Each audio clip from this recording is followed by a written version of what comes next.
Donc,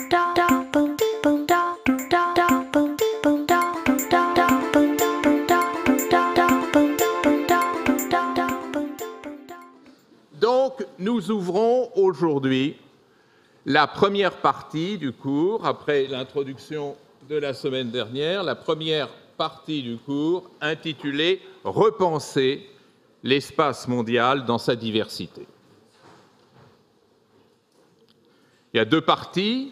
Cette première partie, je vous l'avais annoncé la semaine dernière, est une partie de remise en cause, de critique, certains diraient de déconstruction, d'un certain nombre de catégories qu'on a trop facilement considérées comme acquises et qui changent avec les transformations qui affectent le monde. Et c'est donc les éléments les plus sensibles de ce vocabulaire classique, traditionnel, de la vie internationale et mondiale que je voudrais examiner de façon critique pendant les 6 séances qui viennent. Eh bien, à tout seigneur, tout honneur, commençons par la toute première de ces catégories, celle d'espace et de territoire. Première remarque, et ça sera en quelque sorte le point de départ de notre réflexion, espace et territoire ne sont pas synonymes. Espace, c'est une catégorie très large, très générique, englobante. Vous comprenez intuitivement que l'on ne peut pas penser le social hors de l'espace. L'espace est un phénomène transculturel, est un phénomène éternel. Vous voyez, je souris presque en le disant, tellement c'est évident. Il n'en est pas de même de la notion de territoire, qui, elle, renvoie à une acception précise. Quand certains se permettent de parler de la fin des territoires, ceux-là même, je leur ai demandé si j'avais bien interprété la chose, ne parlent pas de fin de l'espace, bien sûr. C'est dire que le territoire est une forme de manifestation de l'espace, est une forme d'organisation de l'espace. L'espace est difficile à définir, comme toujours, ces concepts très englobants, très génériques, très abstraits. Tournons-nous, lorsque nous éprouvons des difficultés, vers les grands, les très grands, et peut-être le plus grand de nos philosophes, Immanuel Kant. Et Immanuel Kant nous donne de l'espace une définition tout à fait intéressante lorsqu'il nous dit on peut concevoir l'espace comme un système de lois réglementant, organisant la juxtaposition des choses. Organisant la juxtaposition des choses. Système de loi organisant la juxtaposition des choses. Alors, bien entendu, vous avez compris qu'il ne faut pas entendre loi en termes juridiques. C'est loi en tant que principe, en tant que modèle.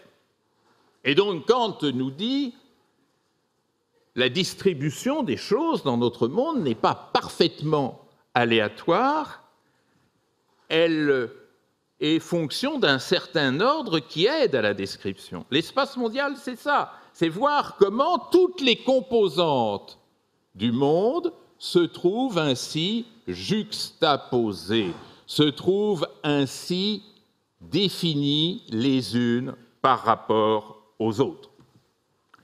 Eh bien, à travers cette définition très générale, je vous l'accorde, on perçoit quelque chose, mesdames et messieurs, de fondamental, que je vous propose d'entonner sous forme d'un refrain ce soir, demain et toute la semaine.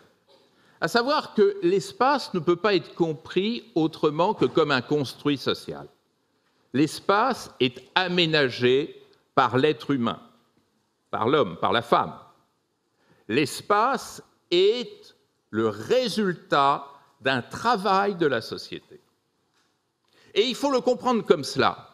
Méfions-nous d'une façon générale, mais ici en particulier, de ces notions de nature, espace naturel. Bien sûr, il y a des espaces naturels, il y a des espaces physiques, nous y reviendrons, mais ces espaces naturels, ces espaces physiques, ils vont être eux-mêmes façonnés, définis, souligné, organisé par la main des humains, de la femme, de l'homme. Et donc, ce que je vous propose de voir, c'est comment se fait cette invention spatiale. Comment se fait cette invention spatiale?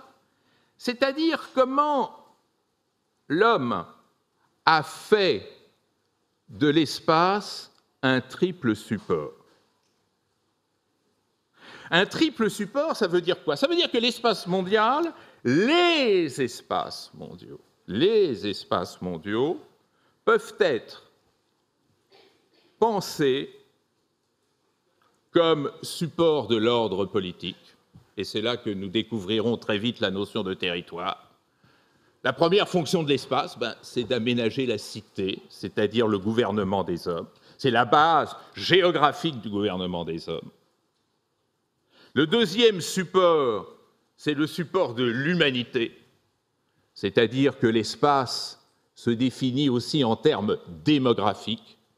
Notre planète est habitée, elle est inégalement, diversement habitée, et donc l'espace doit être aussi conçu comme un support démographique. Et enfin, troisième fonction de l'espace, notre Terre, notre bonne vieille Terre, est également nourricière, c'est-à-dire elle nous alimente, elle produit de manière à assurer notre vie, de satisfaire nos besoins, et à ce titre, l'espace accomplit une troisième fonction, support de l'ordre, support démographique, support alimentaire. Vous voyez, espace, territoire et inégalité mondiale. Il y a, et ça va être l'argument du cours d'aujourd'hui, il y a une profonde inégalité dans l'accomplissement de ces trois fonctions de l'espace. L'ordre politique n'est pas égal et encore moins pareil partout, mais la démographie, je vous en ai déjà dit un tout petit mot, n'est pas également répartie, et enfin, il y a une profonde inégalité entre les capacités des espaces mondiaux à produire des ressources.